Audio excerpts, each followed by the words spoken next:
Now I am going to show you how to make creamy vegetable soup. The soft veggies in the soup helps in easy consumption and also aid better digestion.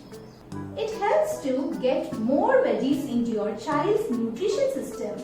If you make your soup thick and creamy, then this will help gain some weight for your child. Now let's see how to make the soup.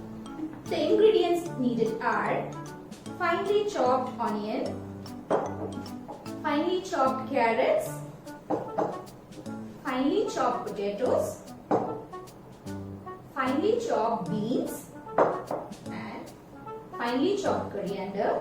You also need finely chopped garlic.